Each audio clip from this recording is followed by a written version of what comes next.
Hi, it's Elle. Welcome back. I'll be real honest. I have no clue what to say for the intro of this video. But I will say I'm like finally got the first video out.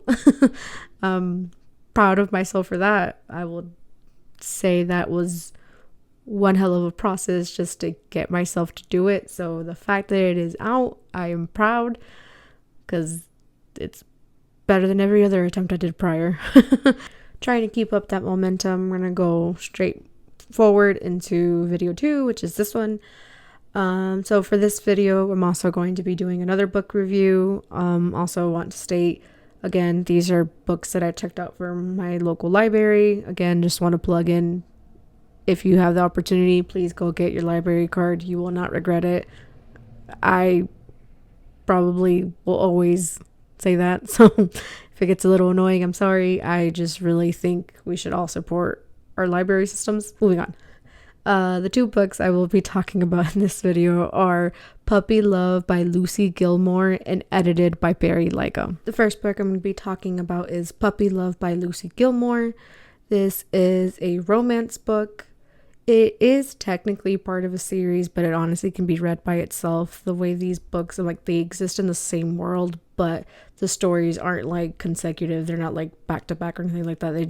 They follow the same characters within their own environment. So it can be read as a standalone, even though it technically is part of a series. So yeah. I would definitely say the target audience for this book is adults that prefer a kind of more of a slow budding romance that more focuses on the actual like development and connection between the two characters more than like just the physical attraction of the two characters. Yeah. So the synopsis of the book is as follows. When Sophie Vasquez and her sister dreamed up Puppy Promise, their service puppy training school, it was supposed to be her chance to bring some good into the world. But how can she expect to do anything when no one can take her seriously? Enter Harrison Parks, a rough, gruff, take-no-bull wildlife firefighter in need of a diabetic service dog. He couldn't be more of an unlikely fit for Sophie and Bubbles, the sweet Pomeranian she knows will be his perfect partner. But when Sophie insists he gives them both a shot, something unexpected happens. He listens. Even better, he keeps on listening, even as Sophie and Bubbles turn his lonely, uber-masculine world upside down. As it turns out, they all have something to prove, and more than enough room in their hearts for a little puppy love. A quick little side story in regards to this book before we get to the review. So I actually checked this book out kind of as a joke, mainly due because romance really isn't the genre I tend to read a lot of. It's not the genre I really tend to go for. And when I was walking through the aisles of the library and I was pulling some books out and looking at their covers just to kind of do a snap judgment on them, I pulled out this book and I thought the cover was cute just because to be honest, I really like dogs. I really, really like Pomeranians. I think they're super duper cute. So that was kind of like a haha, this romance book has a dog on it. So that kind of made me that was my first initial I should get it out simply utterly because I think the dog on it is cute. And then when I turned it around to read the synopsis and I realized that one of the characters is a diabetic, and he's getting the dog as a service dog, I thought it was even funnier because I myself am diabetic, and I was like, oh, it's so funny, the coincidence that I picked out the book simply because I saw a cute dog and it has to do a character's diabetic. And I was like, oh, you know what? Being a dog lover and a diabetic myself, I'll check it out. And that legit was the reasoning why. I will say before reading it, my snap judgment, I was like, I'm probably not gonna like it because again, I don't really care for romance, and to be completely honest, straight romance books I really tend to dislike because I feel like they focus way too much on the physical attraction between the characters, and that's something I really, really don't like. So this book I honestly got simply and utterly because I just wanted the ending of the joke of haha, I read a book about a diabetic service dog, yeah. Moving on to the actual review of the book. Overall, I gave the book 4 stars out of 5. I genuinely did enjoy it, surprisingly. I will admit I was very, very surprised to the level that I actually enjoyed this book. In regards to genre specific breakdown, the spice level of it, I'd probably give it a 2. not very, very heavy, but it had little moments that felt nice within the book. They felt like they made sense. It wasn't just like a boom, oh my goose, is just a spice scene simply and utterly because. So I did appreciate that. I in regards to the fluff of the book, I also gave it a 4 stars. I feel like it really made you feel connected to these characters and made their connection between each other feel believable and nice. So I do feel like the fluff was really good. And in regards to humor, I gave it a 2. There were moments that, I'm not gonna lie, I found myself not like full on laughing, but like chuckling alongside or to the action that occurred. So yeah, I'll give it the credit where it deserves. Just on my overall thoughts on him, like, I was surprised on how much I genuinely enjoyed the book, since I did check it out as a joke. And like I said, I don't really tend to like romance, and the times that I do tend to go for a romance book, I kind of stay away from straight couples, because I have not really had the best of experience of reading straight romances, because the way they focus on the romance. Another big thing as to why I feel like I enjoyed the book as much as I did is, like, I did appreciate that the characters felt very well thought out and well rounded. They didn't just exist for one another. They didn't just like forget the rest of their lives once they started to have feelings for each other. They actually felt and acted like people that are just experience romantic feelings. You know what I mean? They weren't one dimensional. They didn't legit just stop everything simply because the other person existed in a romantic way for the other person. So I did really, really appreciate that. Oh, another thing that I will make 100% giving credit to this book that a lot of books don't get me to do, not just romance, but especially romance books don't get me to do. This book actually had me rooting for the guy and his development, and that, I will say, was something completely unexpected. So yeah, 100% giving credit to the author. I feel like she actually wrote a male character that wasn't just your stereotypical one-dimensional, I'm a man, rah, rah, rah character. He actually had depth. He actually grew as a person. He had depth, and that is sadly something that is not very often approached. So 100% happy that she did that. I will also say, like, the build up between the two characters and like leading up to the romance felt very believable and nice. It didn't feel rushed. It didn't feel just like out of nowhere. It didn't feel just like, oh my god, I'm only saying this stuff simply because I want to get into bed with this person. It actually felt like they took the time to get to know each other and to actually view each other as people. And then once they viewed each other as people, then the feelings started to come. It wasn't just this like enthrall with one another. They actually cared and took to take the time to get to know one another. So that was nice. Just another funny thing, a little bit of a spoiler in regards to the book. At some point, they do kind of go off on each other and kind of yell at each other in regards to their own separate like issues that they're dealing with. And that probably was my favorite part of the book, because it honestly just brought the characters like so, it made them so real. It made them so like, I feel like that really solidified that the author took the time to make these characters so well fleshed out. So yeah, that probably was my favorite part of the book. Yeah. Okay, some talking points that the book kind of tackles, or made me think of at the very least, is just the topic of like trauma, and how, in my opinion, some people kind of use it as a perfect reasoning to kind of self-sabotage. In regards to like, does disguising your trauma as a safety blanket really help or cause more harm?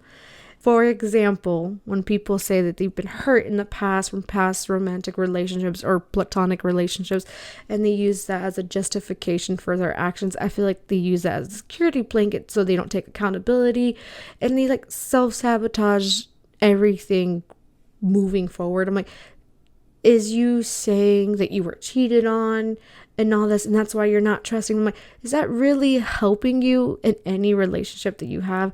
Or is that just hurting you and giving you a false sense of comfort so you don't have to deal with why you chose to do those actions, or why you chose to not be trusting, or why you chose to break your own relationship or let it fall apart? You know what I mean? That's what kind of it made me think of. Also, another thing just in regards, another thing it made me think of is just genuinely kind of viewing how our childhood shapes our adulthood. In regards to in regards to the talking point of the security blanket, honestly, it just makes me think of, I've heard it many times from other people saying, it's like there is a fine line between your traumas in your childhood and things that have occurred to you affecting your present or just excusing your present. So I definitely feel that this book highlighted that conversation very, very well, because the male character does, in my opinion, at the beginning when things are starting to be brought up, he does use it as an excuse and being like, well, people don't understand me, this, and that. Excusing his own behavior that when people point out is ill-fitted.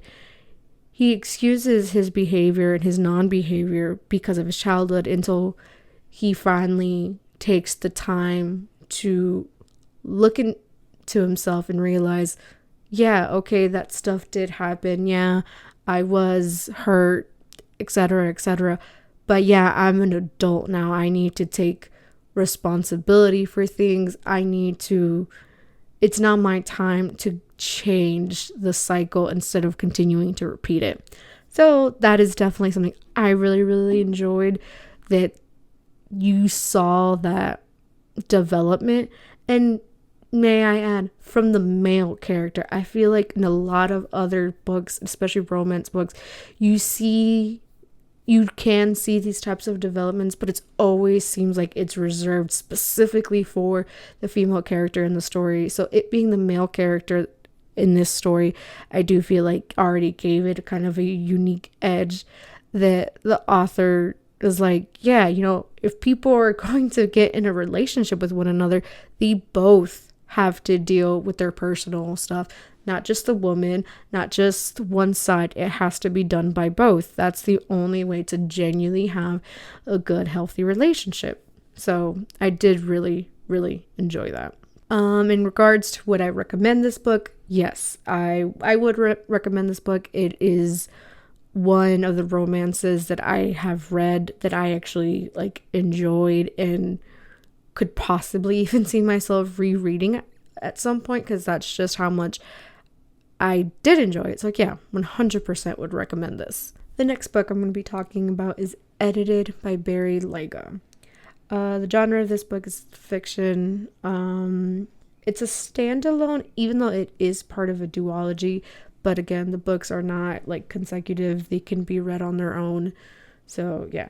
In regards to target audience, I would say this is definitely a teen fiction book, but I would say for teens or young adults or whatever that like to think about things a little bit more on the abstract side and be kind of a little less they don't really want to be spoon-fed information in their story. They kind of want to do a little bit of thinking on their own while the story is simultaneously happening. I would say that this book is for people like that. The synopsis of this book is as follows. On the surface, this is the story of a boy, Mike, and the girl he loses. It's the story of how he swears to do anything and everything to get her back. It's also the story of a world going to ruin, a world like our own, but seen through a very warped and cracked mirror.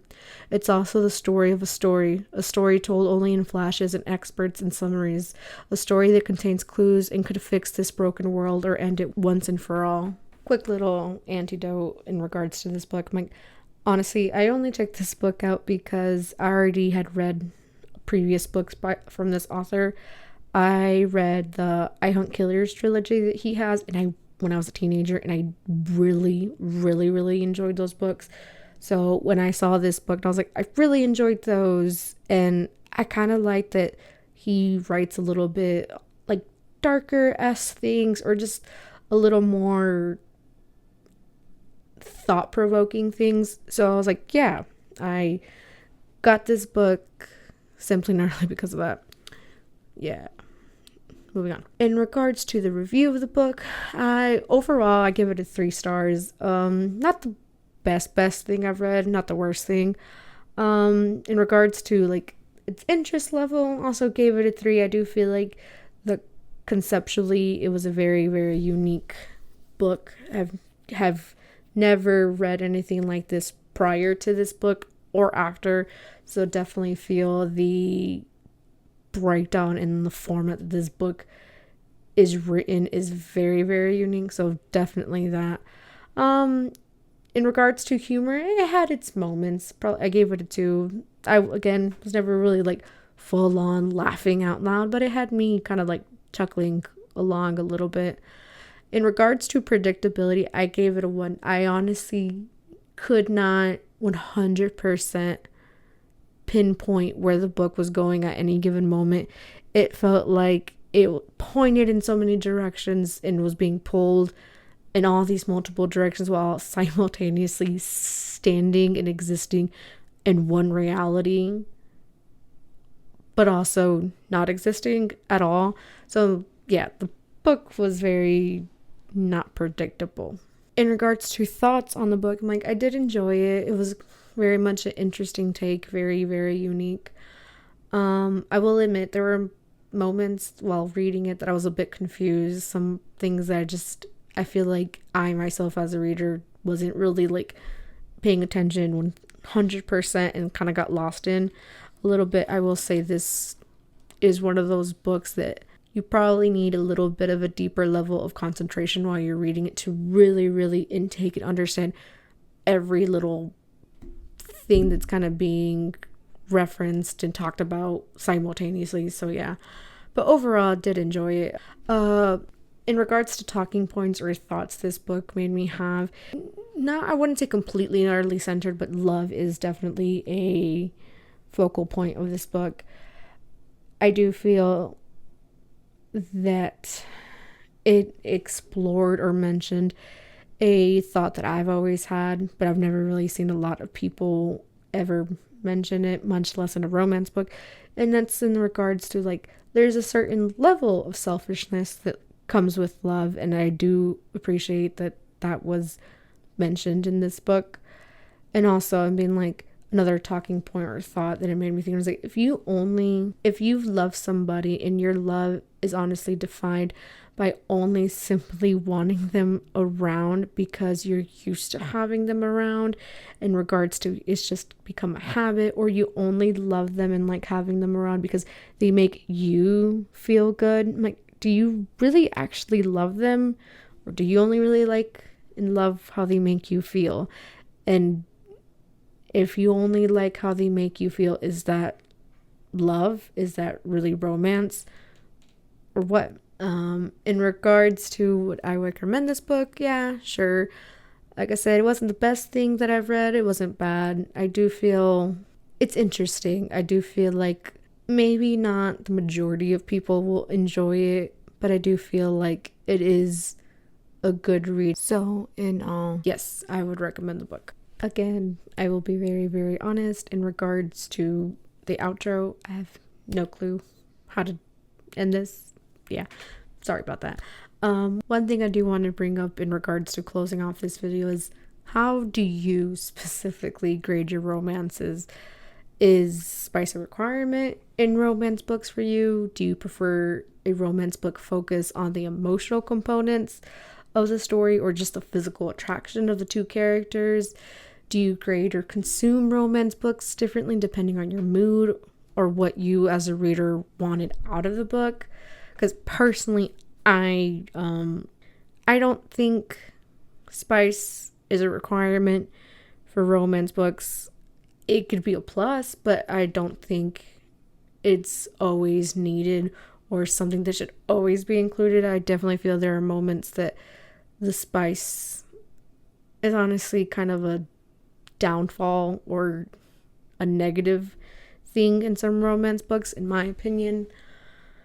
I personally also do prefer romance books to have a bit more of a focal point on the emotional components, or like the emotional attraction between the two characters. I really don't care for the focus to be on their physical attraction or their physical desire for one another. That's honestly one of the bigger reasons why I genuinely don't really like to read romance, and I sincerely really don't like to read straight romance, because the ones that I have consumed are very physical attraction focused only, and that's just not my cup of tea. I will say, me personally, I do grade or consume romance books quite differently depending on my mood or what exactly I wanted out of the book. That being said, I do tend to not really care for the focus on physical desire or sexual desire in books.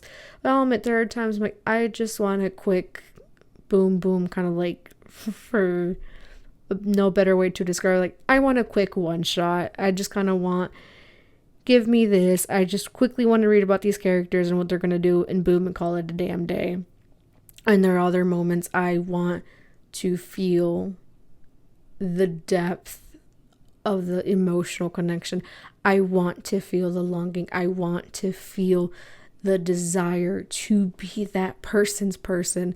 So yeah, I definitely do consume and grade my romances extremely heavily depending on what I want out of that book. Also, in regards to the overall workings of this channel, I do want to make it clear that I definitely would like interaction and conversation to occur between me and the viewer. So I do want to leave you with this question, do you personally believe that love comes with a layer of selfishness or not? Honestly, I think that's all I can think of saying. So further ado, thank you so much for watching, and if you could please subscribe, I would greatly appreciate that. Until next time, goodbye and take care.